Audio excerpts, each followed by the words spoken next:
Game over. Probably the most feared two words in the heart of any player. The perfect representation of defeat, failure, and loss. Nobody likes dying. At best you have to replay from an earlier save, and at worst you have to spend eternity inside a tiny wooden box.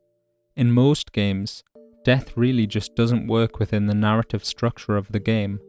It's so plain to me why people hate higher difficulties and dying in games, because there is literally nothing good to come from it. If you're playing a good story game like God of War, you've instantly gone from Kratos being a literal god who murders countless other literal gods, to being a literal god who has just died forever after being slashed by a tree stump. The narrative has absolutely no explanation for your failure, and it's so jarring to be kicked back to an earlier point in the game after seeing someone who's meant to be badass die so easily. A single death can completely ruin the pacing of a game's story at some of the more intense moments, and if it's a particularly difficult part, replaying the same 5 minutes over and over can completely ruin the enjoyment of a game. This avoidance, and to a certain extent fear of death, is completely understandable. Death is just so fucking boring.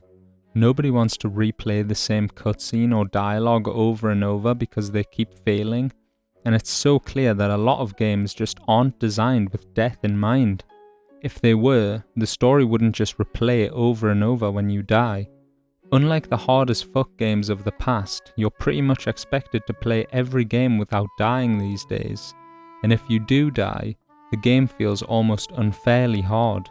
They still feel like a challenge while you're playing them, but the actual chance of death is close to zero. Of course dying in a game is bad. Not only is it a fail state that we are trying to avoid, but our most basic survival instincts tell us that death is bad. Even for a character in a game. We want to avoid it at all costs, and every death is a horrible experience. I mean, the fear we get playing horror games isn't just the fear of losing, it's the fear of death. I used to fear death so much that if I died in a game, I used to turn the game off and not play it for a while. In 2015, I played a little known game called Bloodborne, and if you've ever played it, or any game like it, I think you'll agree that it quite quickly opens your eyes into how much you can really die in a game. When I first played Bloodborne, I still feared death. I couldn't stand how absolutely brutal it was. In the first area, to the weakest enemies, I must have died countless times. It completely shocked me that a game could be that unforgiving. That a single weakling could take me from 100 to 0 in one combo if I wasn't careful. I rage quitted plenty of the bosses, and even threw my controller a couple of times, but I persevered and overcame the challenge in the end.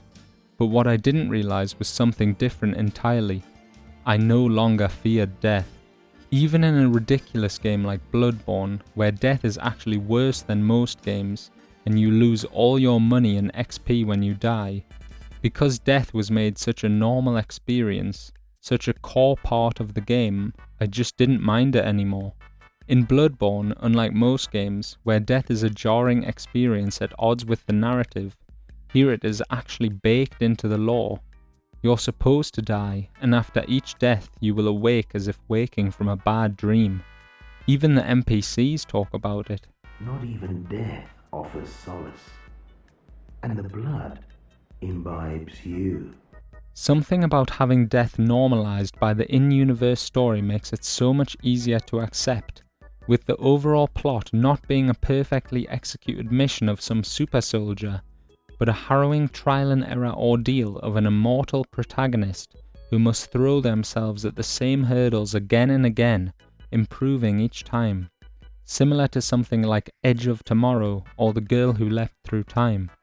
With Bloodborne, the story of the game is the exact playthrough you have, deaths and all, and it's a similar tale with the other Souls games, to the point where your endless stream of deaths is one of the central themes of the entire game. My experience with the Souls games has had a profound effect on the way I play games in general. I no longer fear death in games. I still try to win, but I don't get that crushing feeling of defeat when I die. It just feels normal. Dying in a game just feels as normal as any other part of the game. Sure, it means I'm not very good, but I've stopped breaking controllers over it. I realize that the fun of games comes from overcoming those challenges, and the more I die, the greater the sense of accomplishment when I finally do beat it. Instead of getting frustrated at challenging games, I actively seek them out for the rewards that they bring. To quote the amazing Celeste, "Be proud of your death count. The more you die, the more you're learning." It's going to seem insane, but this way of thinking has carried over into the real world. Like almost all people, I used to be terribly afraid of my death, terribly afraid of the unknown awaiting when my body and brain cease to function, terribly afraid of an experience that I couldn't fathom, but that I knew would involve the loss of everything I loved. I no longer view my real-life death as something horrifying or bad. I view my death as something as natural as my life, as breathing. It is completely normal to die, and it happens to us all. One day I will die. It could be tomorrow. It could be 100 years from now. But the difference is trivial. I no longer fear death. Memento mori is to remember death, to accept death, and not to try to run away from it and deny it. In the timeless words of Marcus Aurelius, think of the list of people who had to be pried away from life. What did they gain by dying old? In the end, they all sleep 6 feet under. Thank you to Emperor Marcus Aurelius for being such an awesome guy.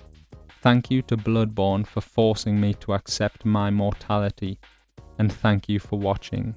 Cheers.